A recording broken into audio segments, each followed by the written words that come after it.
Bienvenue à mon top 5 des conseils pratiques pour Cuba. Numéro 1, l'argent. Je ne sais pas si tu le sais déjà, mais il y a deux monnaies à Cuba. Les deux n'ont pas la même valeur. Et pour les différencier, je te donne mon astuce.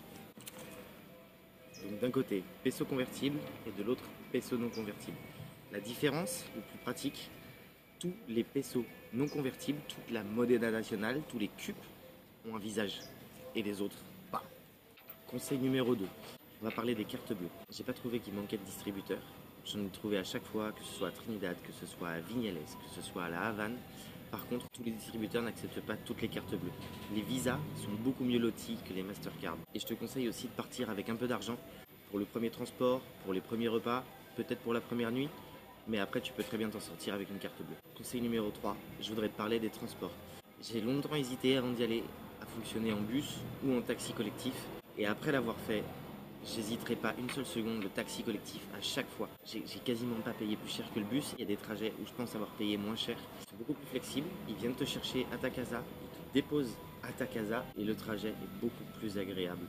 Les Cubains sont géniaux, ils vont vouloir te donner tellement d'infos, ils ont tellement envie de partager avec toi, ce serait vraiment dommage de rater ça.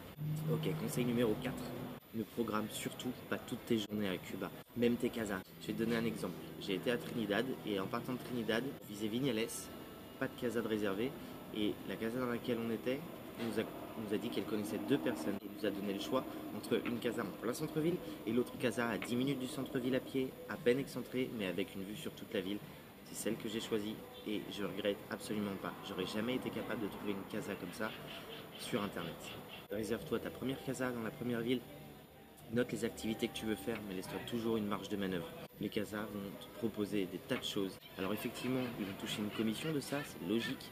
Mais derrière, tu peux te retrouver dans des activités où tu es beaucoup moins nombreux. C'est un vrai plus. Et si tu as toutes tes journées de programmées, tu vas peut-être te rendre compte qu'il y avait une activité, une chose que ta casa t'a proposée et que tu n'as pas eu l'occasion de faire. C'est numéro 5. Internet. Comment te dire ?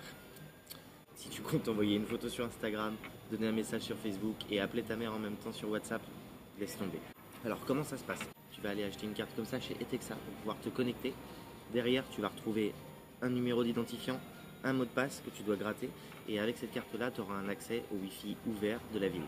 Par contre, tu n'en trouveras pas partout. Certains parcs, certaines places, rien de plus. Si je te donne un autre conseil, connecte-toi plutôt le matin. À partir de 15h, c'est bondé de monde. La connexion est vraiment très lente. Voilà, j'espère que tous ces conseils t'auront été utiles. Et si tu pars à Cuba, n'hésite pas à me mettre en commentaire ce que tu as trouvé aussi d'intéressant. Ah oui, et un dernier conseil. Si tu veux boire la bière, évite la cristal. C'est vraiment pas bon. I'm on the road again, but I'm so tired of crying, but I'm out on the road again. I'm on the road again.